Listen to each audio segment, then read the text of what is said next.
Salah satu opsi HP terbaik dengan harga terjangkau serta memiliki spek mumpuni adalah sebuah ponsel dengan kapasitas RAM 6GB. Karena selain mudah ditemukan, smartphone dengan RAM 6GB ini memiliki harga yang relatif murah dan terbilang sudah lebih dari cukup untuk memenuhi kebutuhan harian. Untuk pilihan pun hingga kini sudah banyak produsen smartphone yang berlomba-lomba dalam menawarkan jajaran HP RAM 6GB murah dengan kualitas jempolan. Mulai dari Xiaomi, Realme, Infinix, hingga brand asal Indonesia yaitu Advan. Tapi sayangnya nggak semua orang mampu untuk memilih dengan baik ponsel dari brand apa yang paling cocok untuk dimiliki. Maka dari itulah di video kali ini Nidya akan membantu kalian dalam memilih ponsel RAM 6GB terbaik dengan harga yang murah pastinya. Produk pertama yang Nidya rekomendasikan berasal dari brand asli Indonesia, yaitu Advan GX, yang diklaim mampu menawarkan berbagai keunggulan teknologi dan hardware kelas atas, seperti kamera selfie beresolusi 25MP dengan AI, kamera wide lens 48MP, serta RAM seluas 6GB. Setidaknya begitulah sedikit gambaran dari CEO Advan saat itu, Chandra Tansri. Selain 3 kelebihan yang menjadi nilai jual utama, smartphone gaming lokal satu ini ditopang oleh chipset Unisoc Tiger T618. Chipset ini dibuat dengan proses fabrikasi 12 nanometer serta menggabungkan 2 prosesor 2,0 GHz ARM Cortex-A75 dan 6 prosesor 1,8 GHz ARM Cortex-A55 dengan kemampuan grafis yang didukung GPU Mali G52 MP2. Dengan spesifikasi seperti itu, pihak Advan berani mengklaim bahwa ponsel ini mampu mendukung kebutuhan gaming, memiliki performa bebas nge-lag dan kualitas fotografi yang baik. Dan sedikit tambahan, performa Advan GX juga didukung penyimpanan internal 64GB yang dapat diperluas dengan microSD hingga 512GB. Setelah sedikit nih dia cari tahu, ternyata emang klaim dari Advan ini gak main-main ya price boomnya. Karena meskipun cuma pakai chipset yang jarang diketahui orang banyak, tapi performanya masih jempolan banget buat main game. Bahkan PUBG sekalipun. Gak heran sih kalau pas awal rilis kemarin HP ini punya hype yang tinggi banget. Untuk spesifikasi dan harga Advan GX terupdate ada di scene berikut.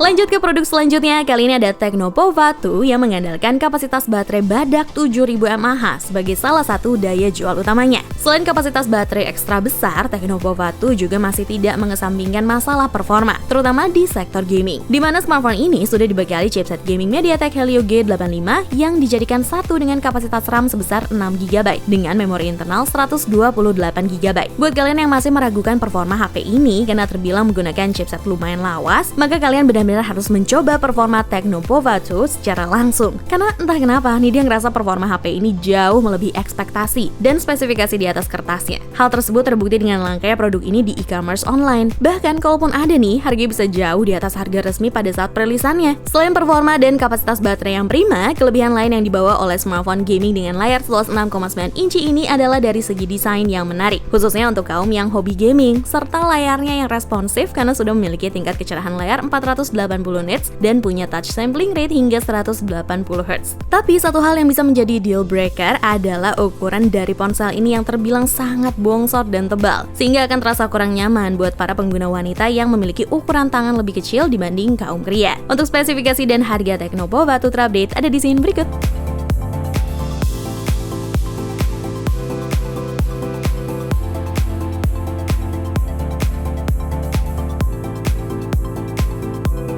Kalau sebelumnya ada Tecno Mobile, sekarang kita pindah ke brand saudaranya dengan produk Infinix Note 10 Pro NFC. Smartphone ini resmi hadir di Indonesia pada bulan Juni 2021 dan tersedia dalam 2 varian dengan konfigurasi memori yang berbeda, yaitu 6/64GB dan 8/128GB. Dengan harga yang menurut Nidya relatif terjangkau, spesifikasi Infinix Note 10 Pro terbilang cukup mentereng loh price boomnya, di mana chipset MediaTek Helio G95 yang menjadi andalan ponsel gaming murah satu ini. Sebagai catatan aja nih, bahwa Helio G95 adalah seri chipset gaming dari MediaTek yang sering dipasangkan di produk-produk kelas menengah ke bawah. Nah, buat kalian yang hobi banget main game, kombinasi chipset gaming dan kapasitas memori besar Infinix Note 10 Pro ini bisa menjadi pilihan terbaik. Dari sektor kamera, Infinix Note 10 Pro menggunakan 4 kamera utama yang masing-masing memiliki sensor 64MP dengan lensa wide, 8MP ultra wide, 2MP lensa depth, dan 2MP lensa monokrom. Sementara di bagian depan terdapat kamera selfie dengan sensor 16MP.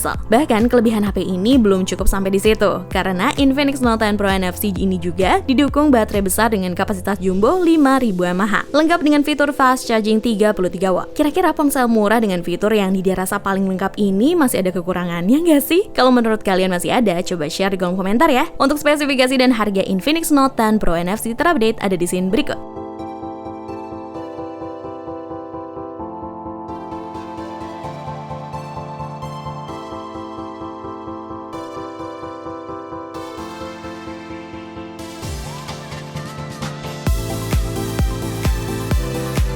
Brand yang tidak pernah boleh tertinggal dalam list rekomendasi yaitu Xiaomi. Kali ini mempercayakan pada Poco M3 Pro 5G untuk masuk dalam jajaran rekomendasi media untuk video kali ini. Ponsel 5G kelas menengah pertama dari Poco ini sendiri masuk secara resmi ke Indonesia pada 30 Juni 2021 dengan mengandalkan chipset MediaTek Dimensity 700 yang dirancang dengan fabrikasi 7 nanometer. Chipset ini dibekali dengan CPU octa-core dengan clock speed 2,2 GHz dan GPU Mali G57 MC2. Head of Marketing Poco Indonesia, Andi Ranreng, menjelaskan bahwa dengan hadirnya ponsel ini, Poco bertujuan untuk menghadirkan the real 5G killer untuk menjangkau sebanyak mungkin masyarakat Indonesia serta memungkinkan mereka untuk merasakan teknologi 5G. Poco M3 Pro 5G juga dinilai menarik untuk dimiliki karena membawa fitur-fitur esensial yang dibutuhkan oleh masyarakat saat ini. Menurut Nidia pribadi sih, hal yang paling mencolok dari HP ini itu ada di desainnya ya, Price Bugmania, di mana desain bodi belakangnya ini terlihat mencolok yang memang sudah mulai menjadi identitas Poco M series sejak rilisnya Poco M3. Untuk spesifikasi dan harga Poco M3 Pro 5G terupdate ada di scene berikut.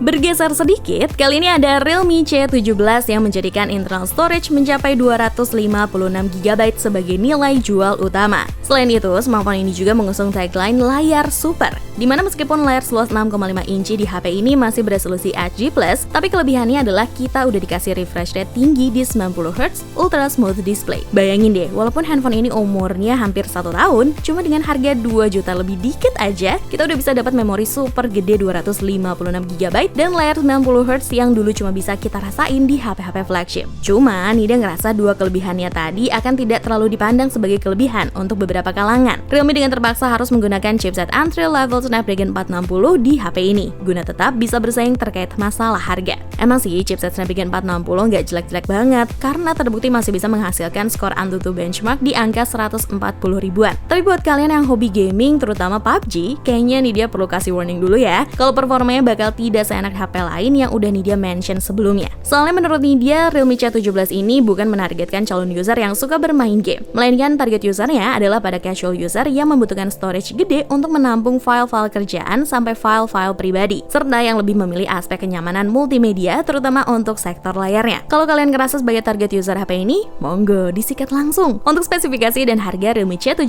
terupdate ada di scene berikut.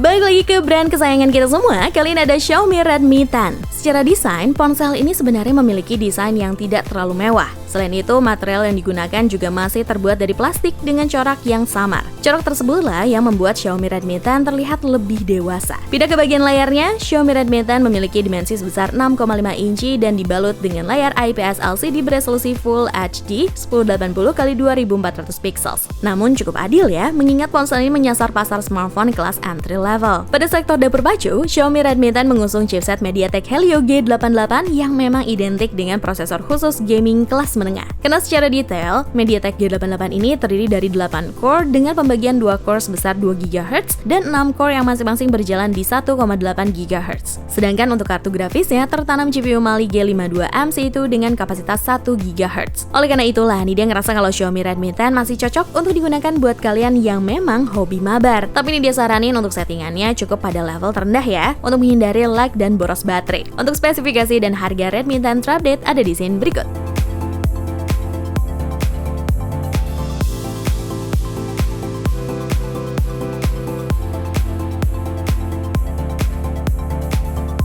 Sebelum kita Kita masuk ke produk terakhir, seperti biasa nih dia mau ingetin ke kalian bahwa kedepannya kita akan terus membahas tentang beragam produk terbaik dan menarik. Terus buat kalian yang kepo sama produk yang direkomendasiin di video ini, kalian juga bisa cek info dan harga terlengkapnya dengan cara cek link di kolom deskripsi di bawah. Dan kalau misalkan kalian sempat ketinggalan dengan beragam info dari Nidea, ada baiknya kalian subscribe channel YouTube Pricebook dan main-main ke playlist daftar produk terbaik. Produk terakhir yang Nidea rekomendasiin di video kali ini ada Redmi Note 10S. Dengan performa yang lebih unggul ketimbang Redmi Note 10. Tidak hanya dari performa, kamera pun juga lebih ganas berkat lensa 64MP miliknya. Dibekali chipset Helio G95 dari MediaTek dan dukungan RAM LPDDR4X dengan opsi RAM 6GB dan 8GB, serta memori internal UFS 2 berkapasitas 64GB dan 128GB. Redmi Note 10S rasanya sudah sangat cukup untuk memenuhi kebutuhan sehari-hari. Jika kapasitas memori tersebut terasa kurang, kalian juga masih bisa memperluas penyimpanan dengan microSD hingga maksimal 512GB. Terus nih, kalau di antara kalian ada yang hobi bermain game di smartphone, kalian bisa merasakan performa gaming yang gesit, lancar, dan anti nge-lag berkat chipset gaming dari MediaTek. Sementara dari segi layar, ponsel ini memiliki layar berpanel AMOLED dengan diagonal 6,43 inci dan resolusi Full HD+. Satu fitur lain yang membuat ponsel ini menarik untuk digunakan bermain game adalah speakernya yang sudah stereo. Saat HP ini digunakan untuk bermain game FPS seperti Free Fire, PUBG Mobile, dan Clash of Duty Mobile, performanya terbilang sangat mumpuni. Bahkan untuk game sekelas Genshin Impact pun masih terasa nyaman meskipun dengan framerate di kisaran 20-25 fps. Buat kalian yang tertarik untuk beli, monggo cek-cek dulu spesifikasi dan harga Xiaomi Redmi Note 10S terupdate di scene berikut ya. Sekalian Nidea pamit, ciao Bella!